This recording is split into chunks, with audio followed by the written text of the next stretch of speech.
उस दिन बहुत सख्त सर्दी पड़ रही थी और हर तरफ बर्फ की सफेद चादर बिछी थी। मुझे अर्जेंट हॉस्पिटल जाना था क्योंकि वहाँ इमरजेंसी लगी थी और मुझे अर्जेंट ड्यूटी पर बुलाया था। मैं हॉस्पिटल की तरफ निकल गई। हॉस्पिटल और मेरे घर का काफी फासला था, लेकिन अचानक सर्दी की वजह से मेरी कार रास्ते में ही रुक गई। मैंने जब चेक किया तो वो खराब हो गई थी। यहाँ से थोड़ी ही दूर मुझे एक रेलवे स्टेशन नजर आया। मैं पैदल ही रेलवे स्टेशन पहुंच गई, लेकिन अजीब था कि स्टेशन बिल्कुल खाली था। 10 मिनट बाद एक ट्रेन आई। मुझे जल्दी थी हॉस्पिटल पहुंचने की, तो मैं जल्दी से ट्रेन के अंदर चली गई। जब मैं अंदर गई तो ट्रेन पूरी खाली थी। अरे, ये ट्रेन तो बिल्कुल खाली। मेरे अलावा वहाँ पर कोई और नहीं था, लेकिन मैं बिल्कुल भी नहीं घबराई और अपना ध्यान भटकाने के लिए फोन में नोट्स किया कि ट्रेन चलती जा रही थी और किसी भी जगह पर नहीं रुक रही थी। अब मुझे डर लगने लगा था। तकरीबन 1 घंटे बाद भी ट्रेन नहीं रुकी।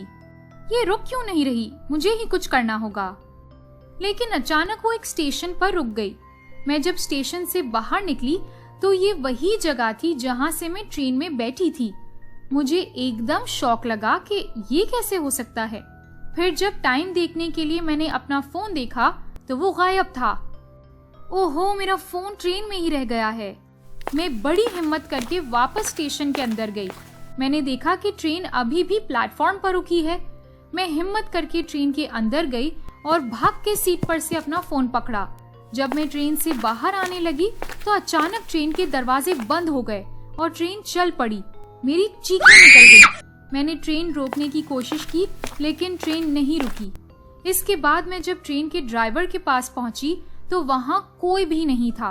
ट्रेन अपने आप चल रही थी। अब मैं और भी डर गई थी। अचानक मेरे कंधे पर किसी ने हाथ रखा और मेरे कान के पास किसी की सांसों की आवाज आ रही थी। मेरे तो रोंगटे ही खड़े हो गए। मेरी तो जान ही निकल गई। मेरी तो आंखें फटी की फटी रह गई। मेरे पीछे कोई भी नहीं था। जब मैं भाग के वहां से निकली तो अचानक मेरे सामने एक अजीब सा आदमी आ गया। उसने अपना चेहरा टोपी और रुमाल से छुपाया था। आप यहाँ क्या कर रही हैं?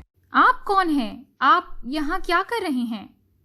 मैं इस ट्रेन का ड्राइवर हूँ। और आप कौन?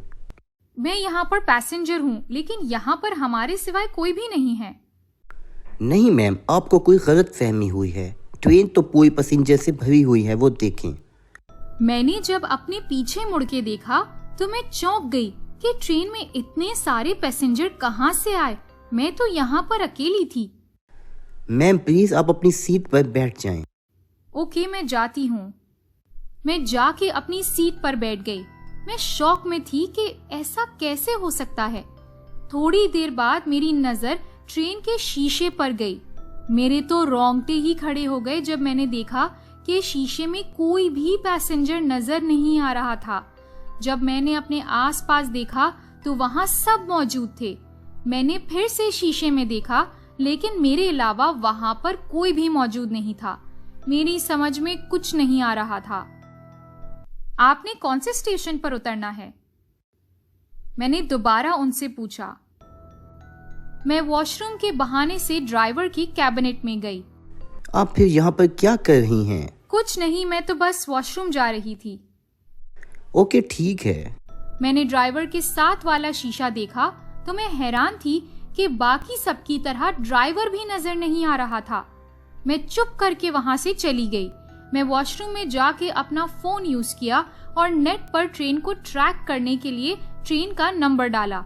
लेकिन मुझे ये देख के शौक लगा कि इस ट्रेन का तो 5 साल पहले एक्सीडेंट हुआ था और सब लोग मर गए थे। कोई भी नहीं बचा था। इस एक्सीडेंट में ट्रेन का ड्राइवर भी मर गया था। अब मुझे समझ आ गई थी कि ये सब भूत हैं और मैं इन सब में फंस गई हूँ। मेरी हालत खराब हो रही थी। मुझे कैसे भी करके यहाँ से निकलना था, लेकिन कैसे? मैंने बचपन में अपनी दादी से सुना था कि जो लोग एक्सीडेंट में मर जाते हैं उनकी आत्मा इसी दुनिया में भटकती रहती है, इसीलिए उनकी मुक्ति जरूरी होती है। उनको जलाया जाता है। मैं वापस अपनी सीट पर जाकर बैठ गई और ऐसे महसूस करवाया कि सब नॉर्मल था। थोड़ी देर बाद मेरी नजर एक पुराने से सिलेंडर पर पड़ी। मेरे दिमाग में एक प्लान आया। मैंने एकदम भाग के वो सिलेंडर को पकड़ा और उसकी सारी गैस निकाल दी। सब भूतों ने अचानक मेरे ऊपर हमला कर दिया। मुझे किसी भी तरह से बस आग जलानी थी। अब जब तुम्हें पता चल गया है कि हम सब भूत हैं, तो अब तुम भी मरोगी। मैंने तुम सबका क्या बिगाड़ा है? तुम सब मेरे साथ ऐसा क्यों कर रहे हो? तुम हमारी जगह पर क्यों आई? अब तुम जिंदा वापस नहीं जाओगी। मुझे एक सीट के नीचे लाइटर मिला। मैंने हिम्मत करके भाग के वो लाइटर पकड़ा और सिलेंडर की तरफ फेंक दिया और खुद ट्रेन का शीशा तोड़ के बाहर छलांग लगा दी। सिर्फ 2 मिनट में ही बहुत बड़ा ब्लास्ट हुआ और सारी ट्रेन जल गई। भूतों की चीखें आज तक मेरे कानों में गूंजती है। जब मैं ट्रेन से बाहर कूदी थी तो ये वही स्टेशन था जहां से मैं ट्रेन में बैठी थी। मैंने वहां से एक कार में लिफ्ट लेके हॉस्पिटल पहुंची। मुझे काफी चोटें आई थी, लेकिन शुक्र है कि मैं जिंदा थी।